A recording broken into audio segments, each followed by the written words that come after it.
The Oakwood Police Department stood as a monolith of law and order, its brick facade weathered by decades of service to a city that never truly slept.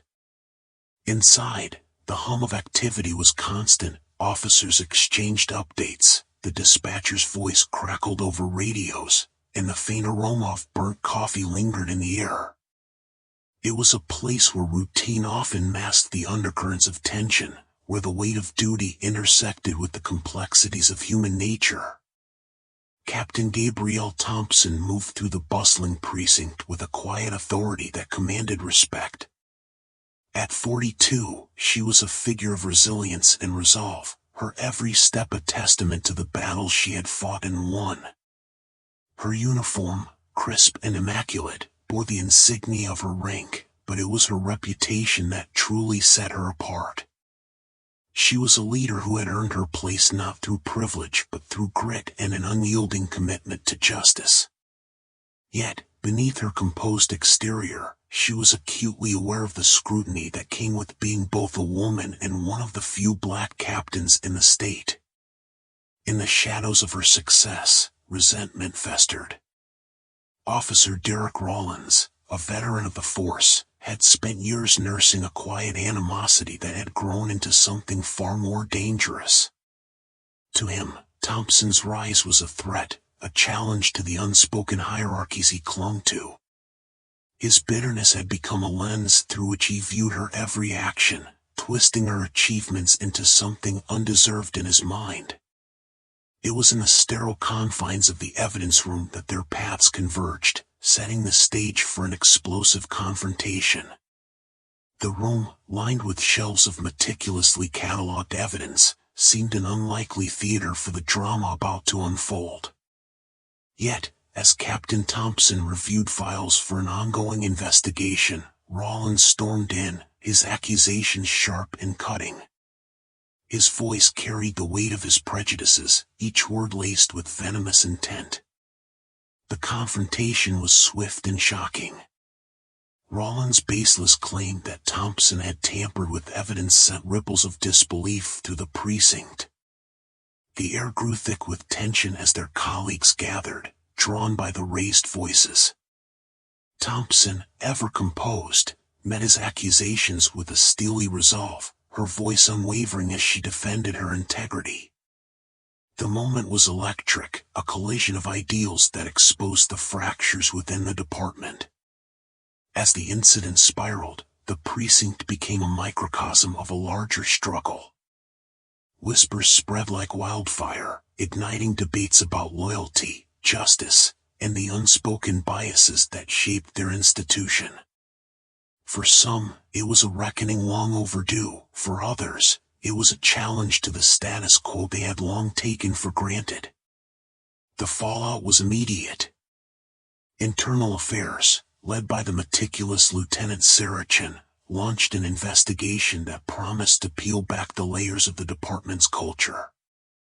Old grievances resurfaced, and Rollins' own record came under scrutiny, revealing a pattern of misconduct that had been quietly buried over the years. Meanwhile, the community Captain Thompson had served so faithfully rallied to her side, their voices a chorus of support that echoed far beyond the precinct walls. What began as a single moment of injustice was rapidly evolving into something far greater. The arrest of Captain Thompson became a flashpoint, a catalyst for change that forced the department, and the city, to confront the systemic issues they could no longer ignore. As alliances shifted and secrets came to light, the true battle was not just for Thompson's vindication but for the soul of the institution itself. In Oakwood, the badge was more than a symbol, it was a promise. And as the dust began to settle, the question lingered, who among them would rise to honor that promise, and who would fall under the weight of their own failings? The answer would shape not just the future of the department but the very fabric of the city it served. The story unfolds in the sprawling continent of Kiloria, a land of fractured kingdoms and ancient ruins where magic, though dwindling, still lingers in whispers. Vast deserts stretch into dense forests, and towering mountain ranges cradle hidden villages.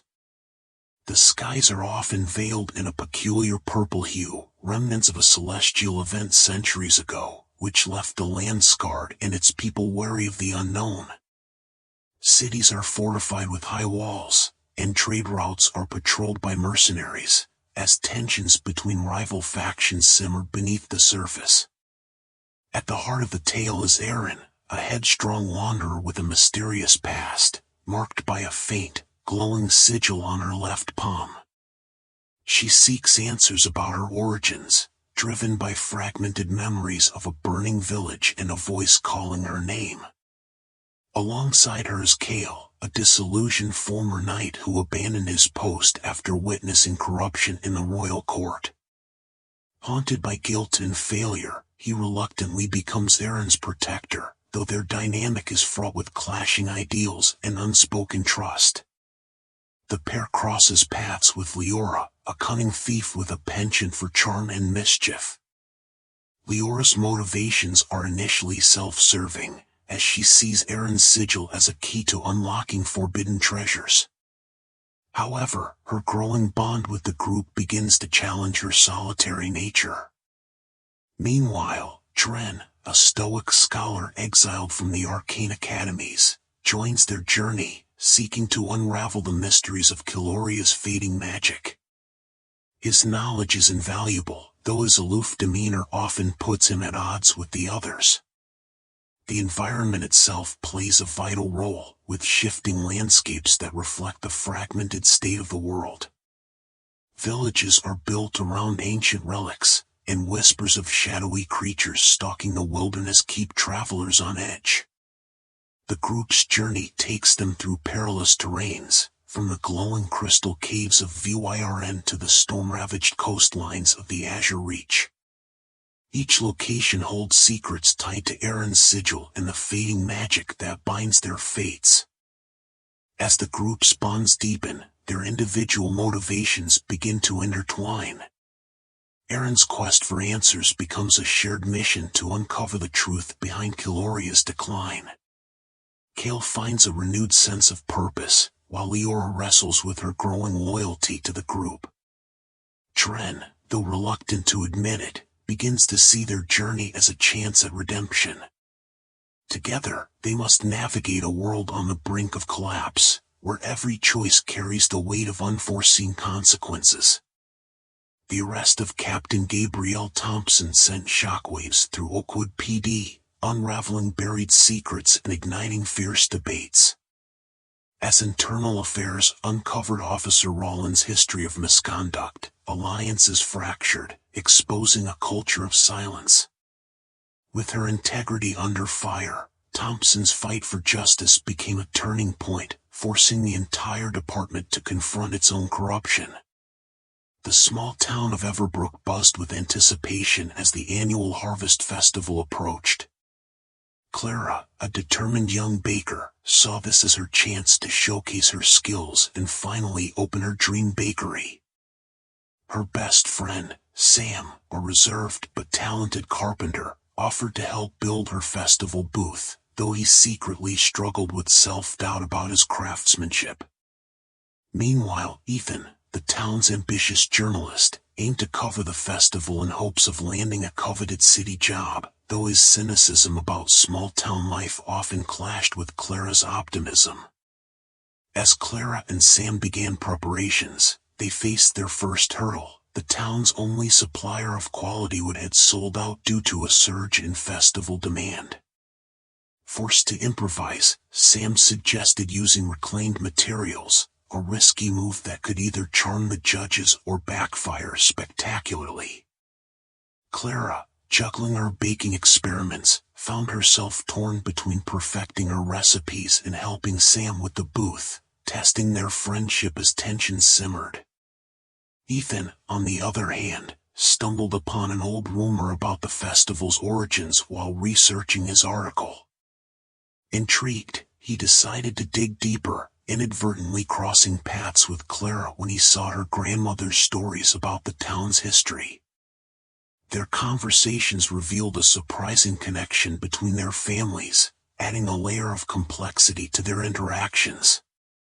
Clara's bubbly persistence began to soften Ethan's guarded demeanor, though he remained skeptical of her unwavering faith in Everbrook's charm.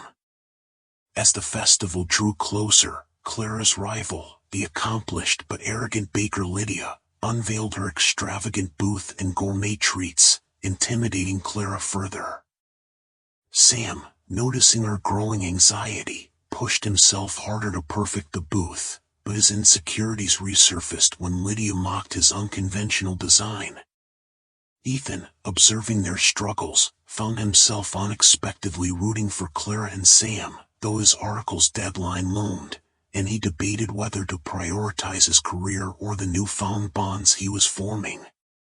The trio's intertwining goals and challenges began to reveal their strengths and vulnerabilities.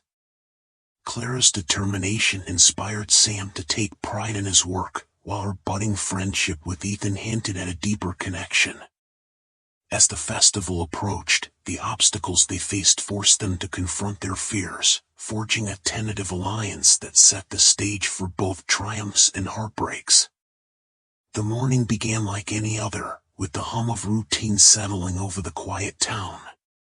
Claire, a meticulous archivist, was halfway through cataloging a set of ancient manuscripts when her phone buzzed with a peculiar notification.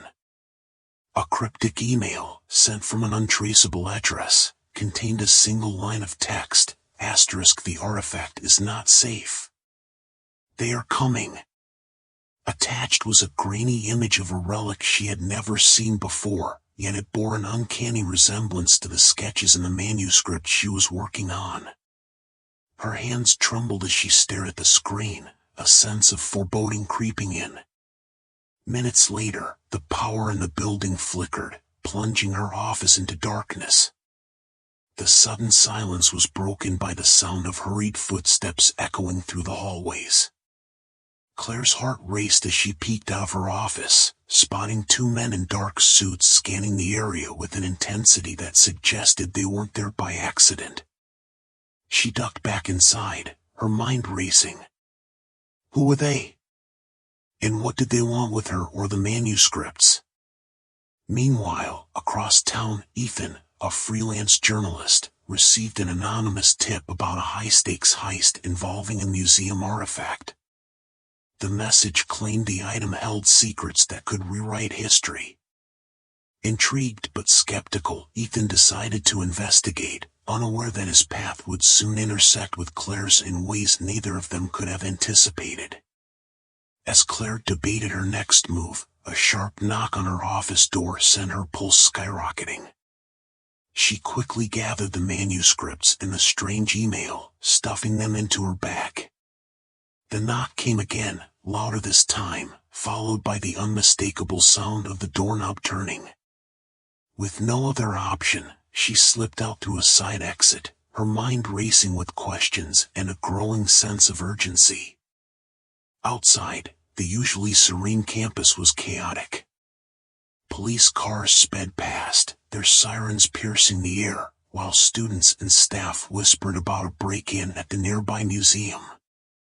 Claire's instincts told her the events were connected, but she had no time to dwell. She needed answers, and the only clue she had was the mysterious email. Unbeknownst to her, Ethan was already at the museum, piecing together fragments of the puzzle. As their separate investigations unfolded, the stakes grew higher.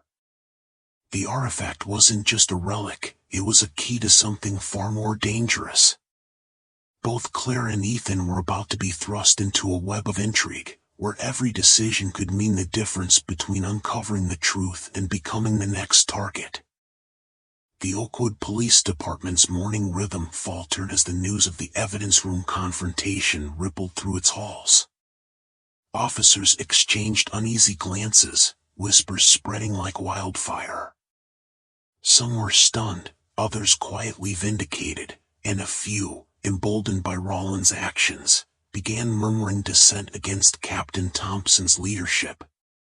The department, once a bastion of camaraderie, now felt fractured, it seemed straining under the weight of unspoken grievances and long-simmering tensions.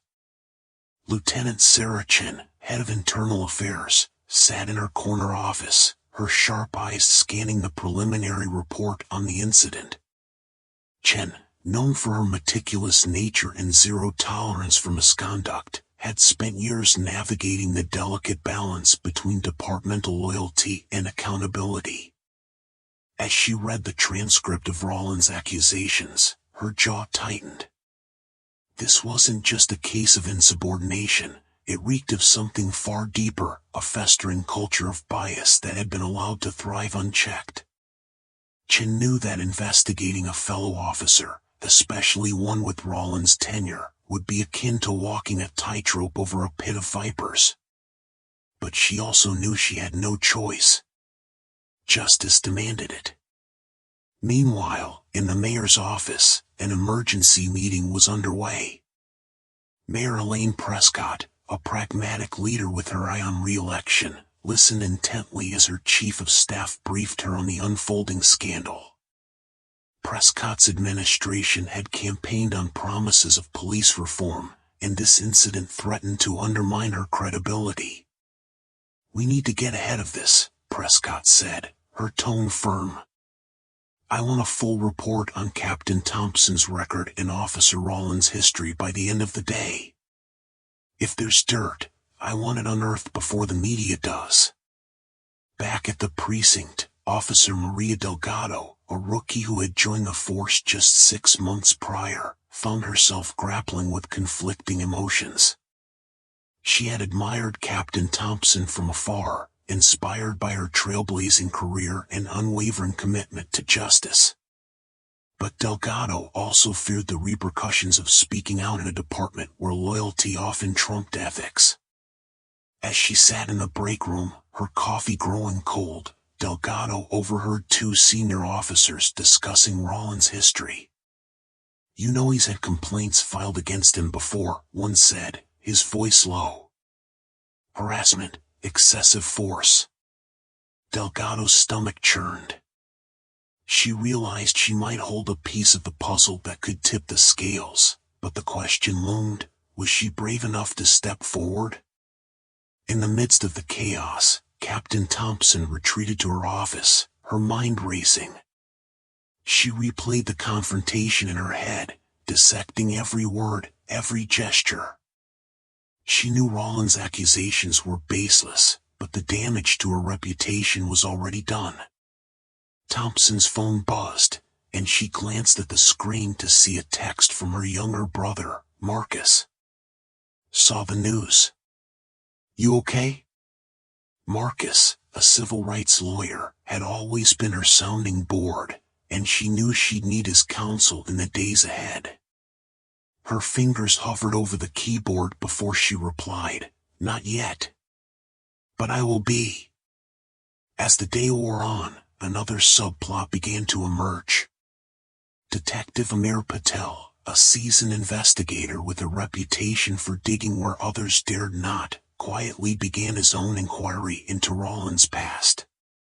Patel had long suspected that certain elements within the department operated with impunity, protected by an unspoken code of silence.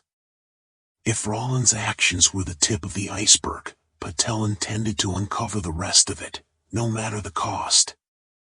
His first stop was the archives, where decades of disciplinary records lay gathering dust. What he found there would soon send shockwaves through the department. By evening, the precinct was a pressure cooker of uncertainty and unease. Lines were being drawn, alliances forged and broken. Some officers rallied behind Captain Thompson, their loyalty unwavering. Others, embittered by their own grievances, sided with Rollins, viewing him as a martyr for their unspoken frustrations. And then there were those, like Delgado, who stood on the precipice of action, unsure which way to leap. As the sun dipped below the horizon, casting long shadows across Oakwood, one thing became clear: the events of this day were merely the beginning. The battle for truth and justice had been set in motion, and its outcome would shape not only the future of the department but also the lives of everyone within its walls. The Oakwood Police Department was no stranger to tension, but the fallout from Officer Derek Rollins' actions began to ripple far beyond the evidence room. By mid-afternoon, the precinct was a powder keg of whispered conversations and uneasy glances. Captain Gabrielle Thompson, now temporarily relieved of her duties pending investigation, sat in her office, her composure unbroken despite the storm swirling around her. Her mind raced, not with fear, but with strategy.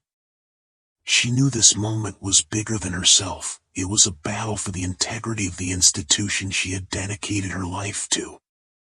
Meanwhile, Rollins, emboldened by his confrontation, found himself at the center of a different kind of attention. Some officers, those who shared his outdated views, offered quiet nods of approval. Others, however, watched him with thinly veiled contempt. Among them was Detective Luis Mendoza, a rising star in the department known for his unrelenting pursuit of justice. Mendoza had long suspected Rollins of misconduct, but the incident with Captain Thompson had pushed him to act. Quietly, he began combing through old case files, looking for patterns, inconsistencies, or complaints that might shed light on Rollins' history. At the same time, Lieutenant Sarah Chen of Internal Affairs was assembling her team. Chen, a meticulous investigator with a reputation for uncovering the truth no matter how deeply it was buried, had no patience for prejudice or abuse of power. The evidence room incident was troubling enough, but as anonymous tips began flooding her office, it became clear that Rollins' actions were just the tip of the iceberg. Chen's investigation would not stop at one officer. She was determined to root out the systemic rot that had allowed such behavior to fester. Outside the precinct, the community was already mobilizing. News of Captain Thompson's arrest had spread quickly, sparking outrage among local activists and residents who had long admired her dedication. Among the most vocal was Marcus Ellison, a community leader and former journalist who had worked closely with Thompson on outreach programs. Ellison called for a town hall meeting, rallying citizens to demand accountability and transparency from the department.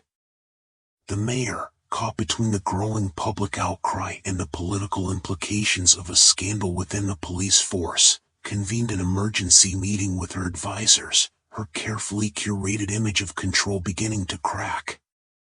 As the day wore on, Thompson's allies within the department began to emerge.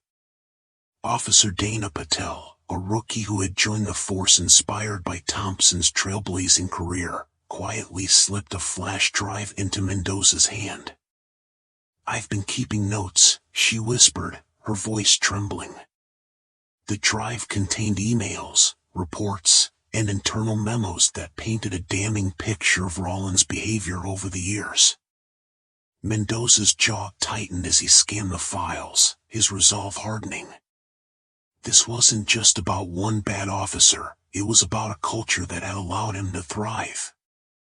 Back in her office, Thompson received an unexpected visitor, Sergeant Malcolm Hayes, a grizzled veteran who had once been her harshest critic. Hayes, who had spent years dismissing her as a political appointment, now stood awkwardly before her, hat in hand. "I was wrong about you," he said gruffly. "If there's anything I can do to help, just say the word." Thompson's eyes softened, but her voice remained firm. "Help me fix this department, Malcolm. That's how you can help." By nightfall, the precinct was a hive of activity. Chen's team had uncovered troubling patterns in disciplinary records. Mendoza had connected dots that pointed to Rollins' involvement in a series of questionable arrests, and the town hall meeting had drawn a standing room-only crowd. The mayor, facing mounting pressure, announced the formation of an independent oversight committee to review the department's practices. But the stakes continued to rise. Rollins, sensing the walls closing in, began to lash out, threatening to expose secrets he claimed would bring others down with him. His desperation only served to galvanize those working against him.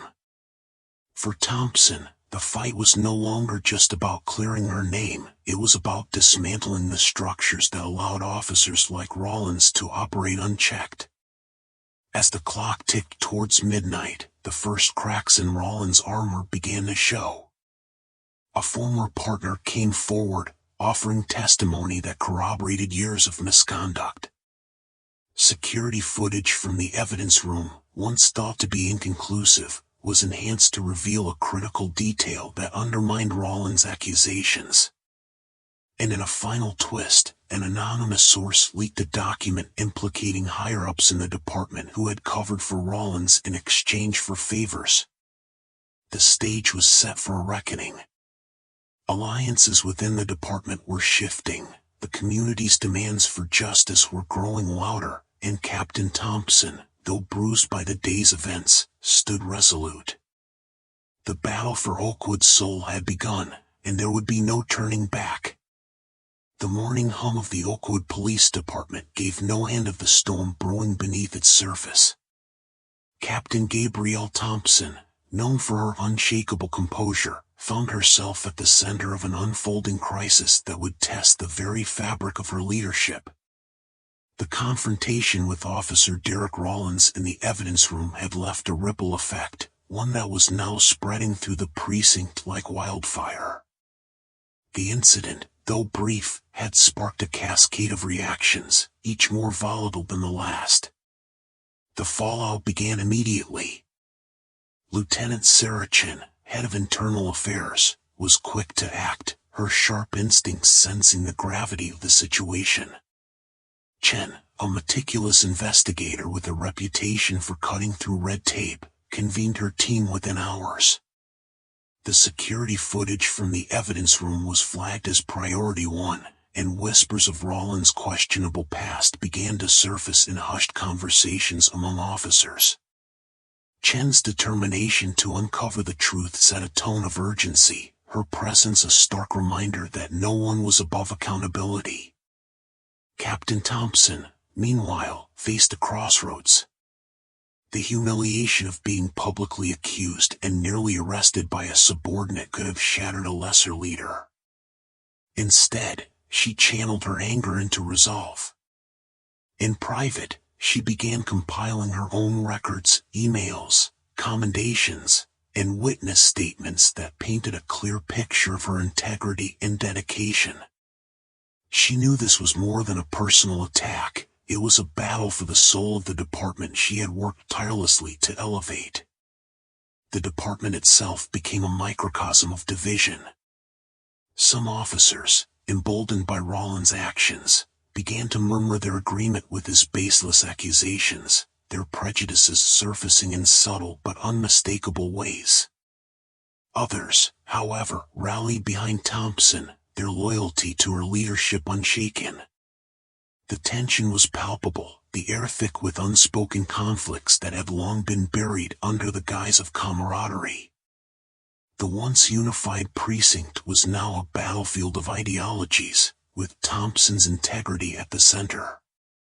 Outside the department, the community took notice. News of the incident leaked, sparking outrage among Oakwood's residents. Captain Thompson had been a pillar of the community, her efforts to bridge the gap between law enforcement and citizens earning her widespread respect. Protests began to form outside the station, their chants calling for justice and reform. The mayor, caught between public outcry and political alliances, found herself under mounting pressure to address the incident. Her decision to issue a statement condemning discrimination within the force marked a turning point, but it was clear that words alone would not suffice. Rawlins, for his part, found himself increasingly isolated. As internal affairs dug deeper, a pattern of misconduct emerged, complaints of excessive force, inappropriate remarks, and questionable decisions that had been quietly swept under the rug. His bravado began to falter as the weight of his actions bore down on him. What had started as an impulsive act of defiance now threatened to unravel his career, exposing the cracks in a system that had long shielded him from consequences. As the investigation gained momentum, alliances within the department shifted. Officers who had once remained silent began to speak out, their testimonies painting a damning picture of the culture that had allowed Rollins to thrive. Captain Thompson's unwavering resolve inspired others to confront their own biases, sparking a ripple effect of introspection and accountability. The department was undergoing a transformation, its foundations shaken but not broken. The stage was set for a reckoning. The upcoming town hall meeting, organized by the mayor's office, promised to be a pivotal moment. Captain Thompson, flanked by her supporters, prepared to address the community, her voice a beacon of hope and defiance.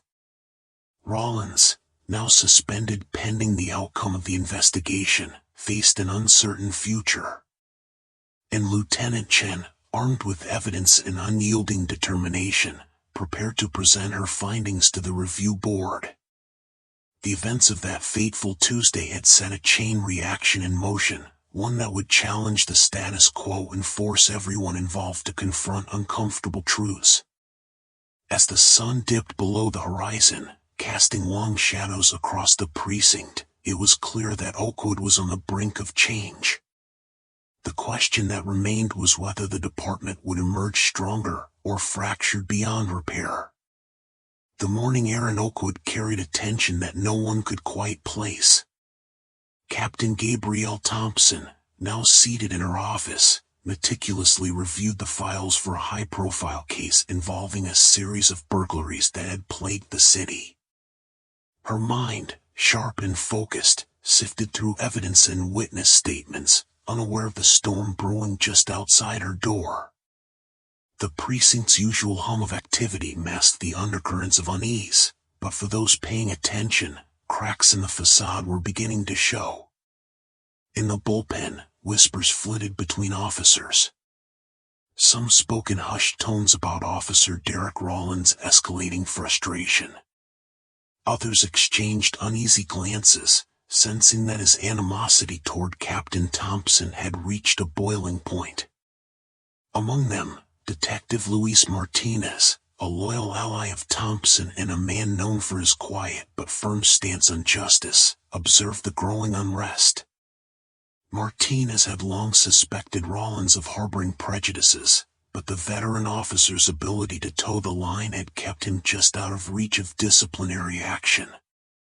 Now, Martinez's instincts told him that Rollins was about to cross a line he couldn't come back from. Meanwhile, in the evidence room, the misplaced bag that would serve as the spark for the confrontation sat innocuously on a shelf, its contents irrelevant compared to the chaos it would unleash. Officer Rollins, his temper barely contained, paced the hallway outside, rehearsing the accusations he was about to hurl. His resentment had festered into something dangerous, and he was determined to make Captain Thompson pay for what he perceived as her unearned authority. As the confrontation unfolded, it became clear that this was no ordinary clash of personalities. Rollins' accusations were laced with venom, his words calculated to undermine not just Thompson's authority but her very identity. The evidence room, once a place of order and procedure, became a battleground. Captain Thompson, though momentarily stunned by the audacity of the attack, quickly regained her composure. Her voice, steady and resolute, cut through Rollins' tirade like a blade, refusing to allow his baseless claims to go unchallenged. The scene was chaotic, but amidst the turmoil, alliances began to solidify. Detective Martinez, drawn by the commotion, was one of the first to intervene. His calm but firm presence diffused some of the immediate tension, but the damage had already been done. The precinct's security cameras had captured every word, every gesture, and every moment of Rollins' unprofessional and discriminatory behavior. The evidence was damning, and Martinez knew it would be pivotal in the investigation that was sure to follow. Elsewhere in the department, Lieutenant Sarah Chen was already receiving reports of the incident. Known for her no-nonsense approach and razor-sharp instincts, Chen wasted no time in assembling her team. The Internal Affairs Division had long been aware of murmurs about Rollins, but this incident provided the concrete evidence they needed to dig deeper. Chen's reputation for uncovering the truth, no matter how uncomfortable, made her both respected and feared within the department. She was determined to ensure that justice would prevail, not just for Captain Thompson but for the integrity of the force as a whole. As the day wore on, the ripple effects of the confrontation began to spread. Some officers, emboldened by Thompson's unwavering stance, began to speak out about their own experiences with Rollins and others like him. Others, reluctant to upset the status quo, retreated into silence, unsure of where their loyalties lay.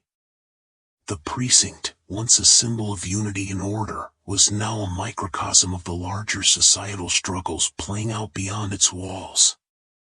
In the mayor's office, news of the incident reached the ears of Mayor Evelyn Grant, a shrewd politician with a reputation for balancing pragmatism with principle. Grant, aware of the potential fallout, began to strategize. The upcoming election added another layer of complexity to the situation, and she knew that how she handled this crisis could define her legacy. Behind closed doors, conversations about reform, accountability, and the future of the Oakwood Police Department began to take shape. As the sun dipped below the horizon, casting long shadows across the city, the stage was set for the battles to come. The events of the day had laid bare the fractures within the department, but they had also ignited a spark of hope. For every voice raised in anger or fear, there was another speaking out for justice. And at the center of it all stood Captain Gabrielle Thompson, a woman who had faced adversity before and emerged stronger every time. The coming days would test the mettle of everyone involved. Secrets would come to light, alliances would be forged and broken, and the true character of Oakwood's finest would be revealed. In the end, the question was not just whether justice would be served, but whether the department, and the city it served, could emerge from this trial stronger, fairer, and more united than before. The Oakwood Police Department, a symbol of order and authority, was now a boiling cauldron of whispered conversations and uneasy glances.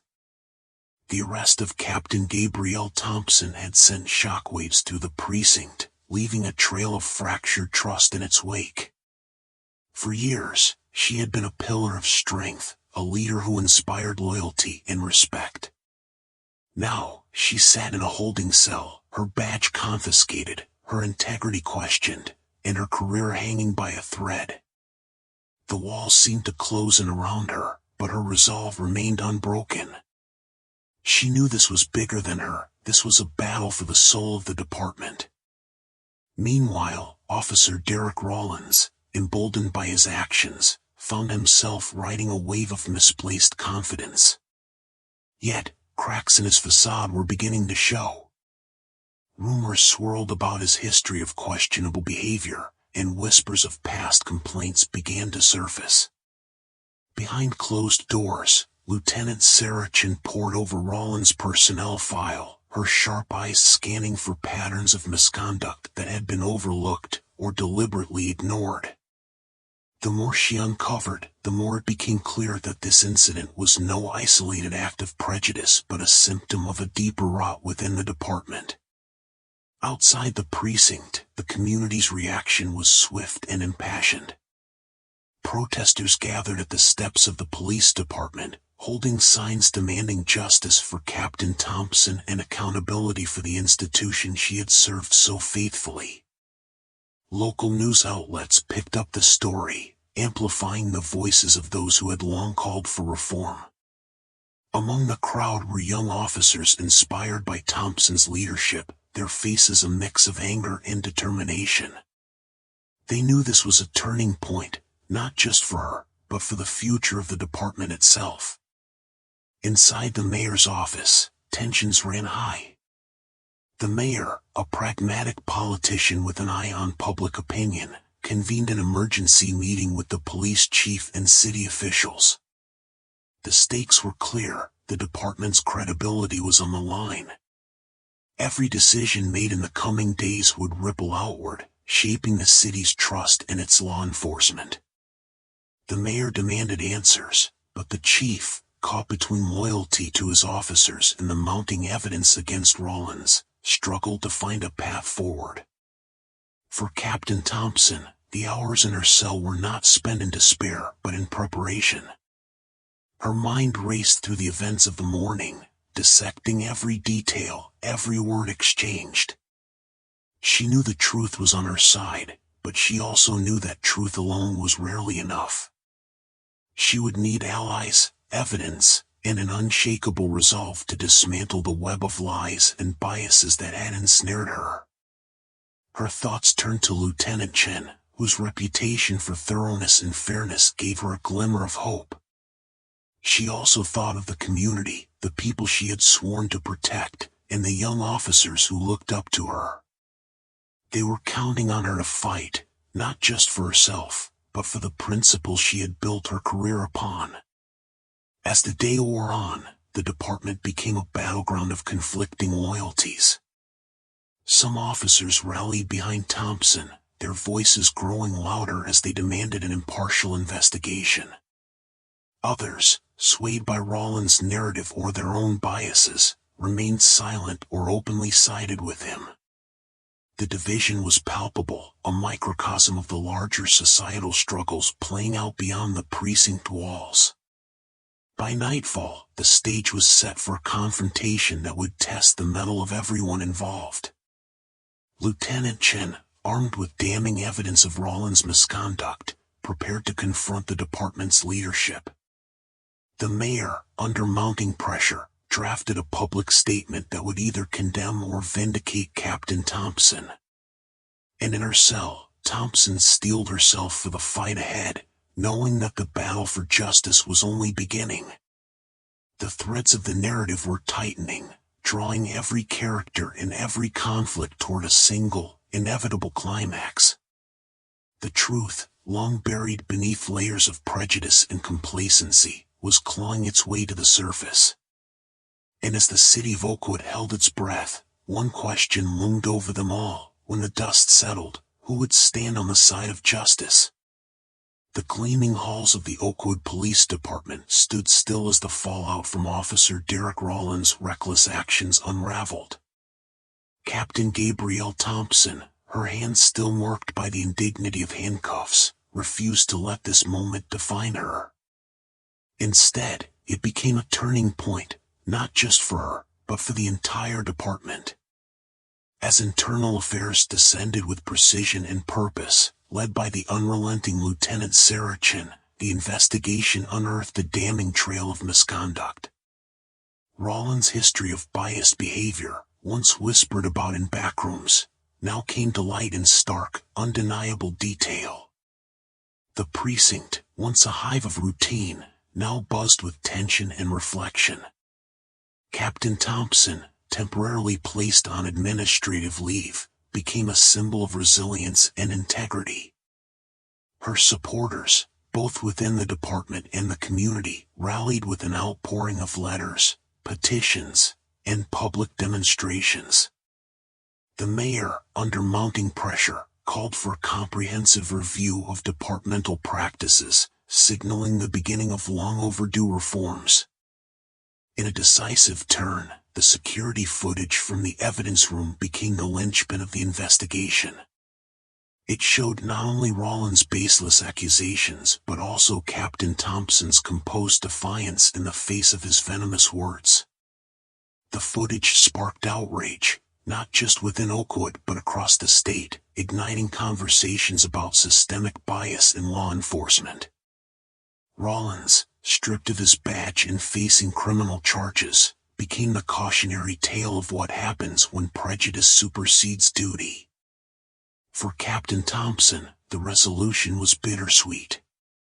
Cleared of all wrongdoing, she returned to the department to a standing ovation from her peers. But her victory was not just personal, it was emblematic of a larger fight.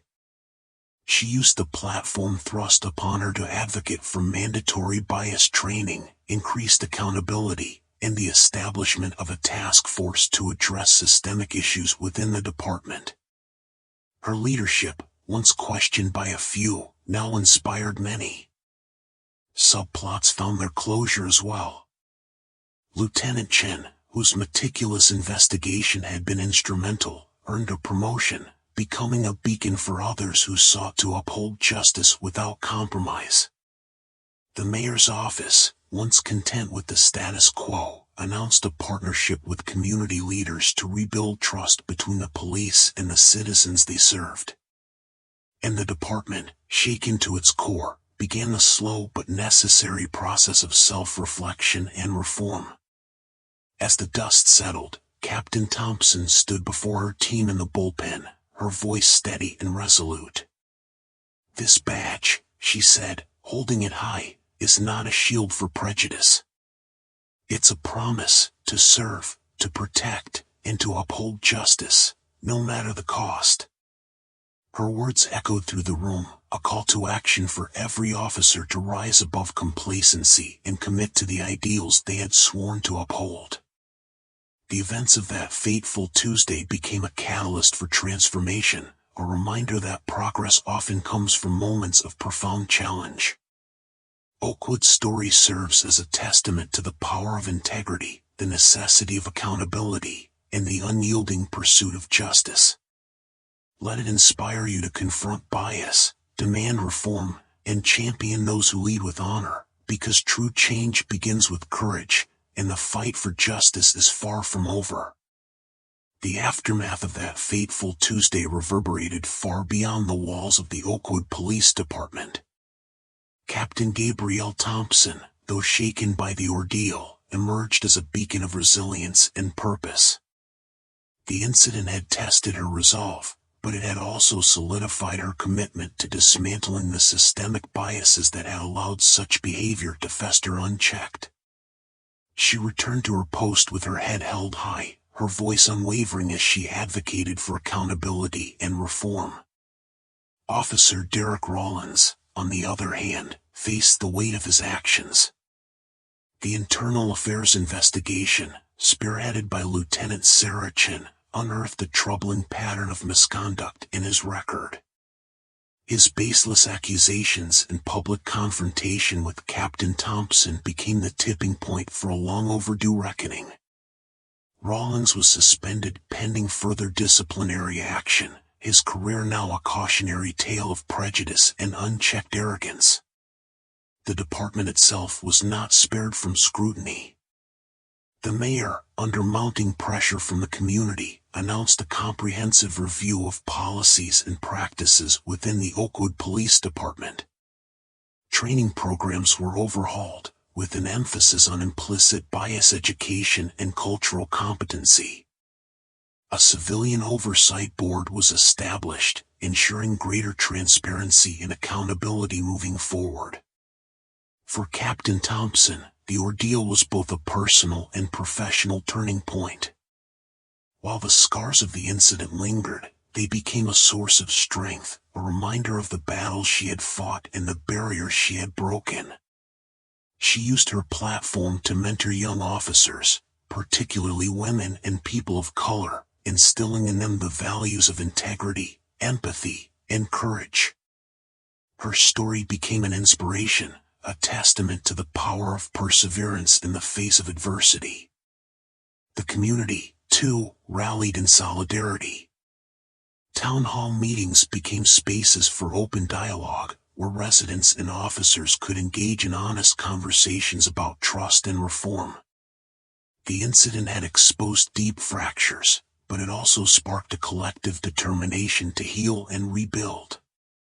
The people of Oakwood demanded better, and their voices were heard. As for Lieutenant Chen, the investigation marked the beginning of her rise as a force for change within the department. Her meticulous work and unyielding pursuit of justice earned her respect and recognition. She and Captain Thompson formed a powerful alliance, united by a shared vision of a police force that truly served and protected all members of the community. In the end, the events of that day became a catalyst for transformation. The Oakwood Police Department, once mired in complacency, began to evolve into a model of accountability and progress. It was a reminder that change, though often born of conflict, could pave the way for a brighter, more equitable future. Let this story serve as a call to action.